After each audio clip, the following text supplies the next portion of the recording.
Egypt Revelation, Giza Great Pyramid, most amazing characteristic is for this reason. Matthew Kirkman of Express UK reports the Great Pyramid of Giza in Egypt, the most amazing characteristic because it's perfectly oriented to Earth's true north. And there's a tell-all documentary revealing this. As we know, it's in Cairo, right at the outskirts, the line of the city. The city is right at the end of the Sphinx, let's put it that way. It was built during a time when Egypt was one of the richest and most powerful civilizations in the world. These pyramids are some of the most magnificent man-made structures in history, and the Great Pyramid of Giza are particularly eye-catching. Now, a lot of people believe that the dating is perhaps pre-flood. So they're the most magnificent man-made structures known in history. The Great Pyramid of Giza.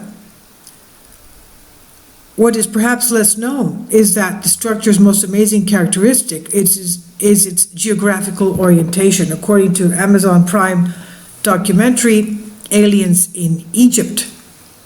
Now, why aliens in Egypt?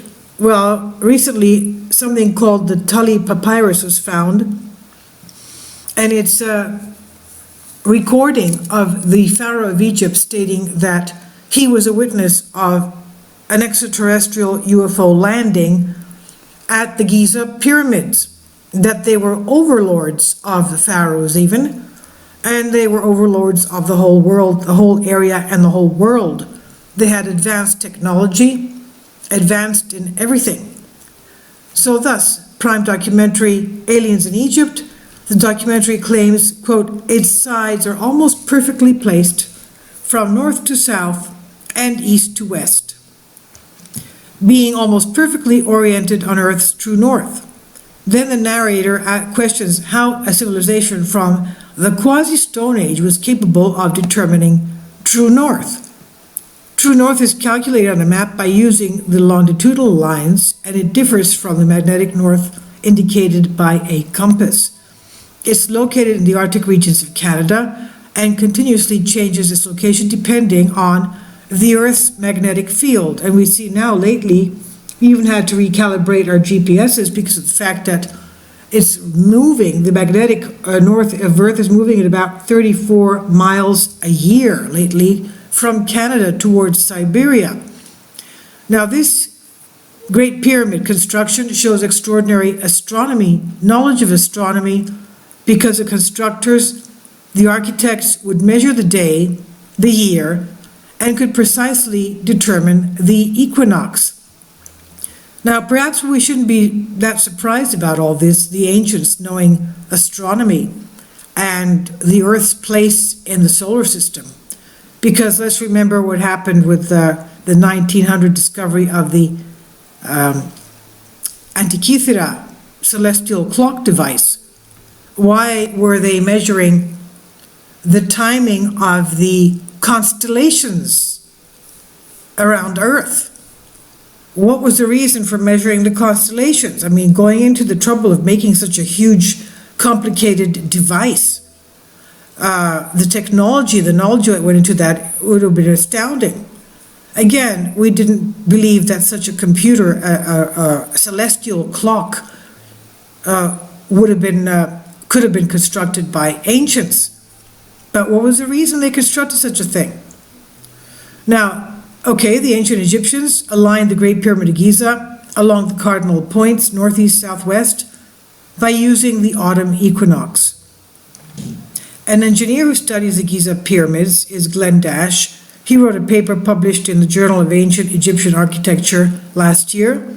He said the builders of the Great Pyramid of Khufu aligned the great monument, the Giza Pyramid, to the cardinal points with accuracy of better than 4 minutes of an arc, or 1/15th of a degree. Can you imagine?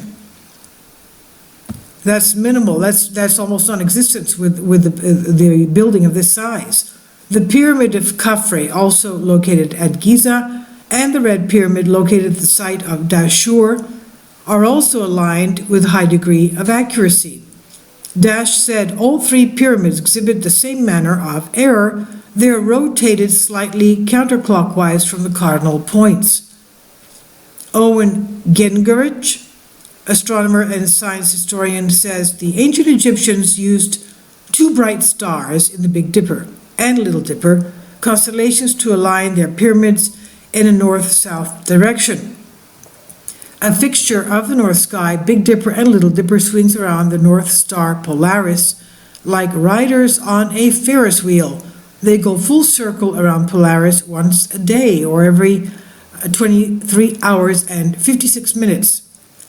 And as he spoke to New Scientist magazine in 2000, Gingerich said, "It's an ingenious solution to a long-standing mystery."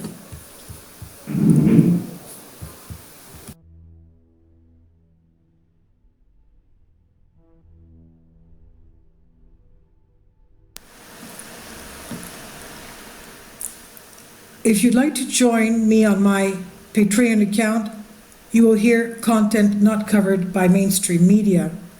These riveting stories will be based on my research, and I will state my opinions and give my personal insight on diverse and controversial subjects and world events not covered by mainstream media, and not supported by YouTube guidelines. So whatever I have on my Patreon, most of those will not be on my YouTube channel. Please consider becoming a member today. More of the most significant and important videos will be on my Patreon channel. Your support helps me to continue my research and keeps this YouTube channel alive. And we depend on your support, your generous charity, because we help economically challenged families here in Athens, Greece, in Kapota, and we also help the young generation with university tuition and the community around our church. Thank you.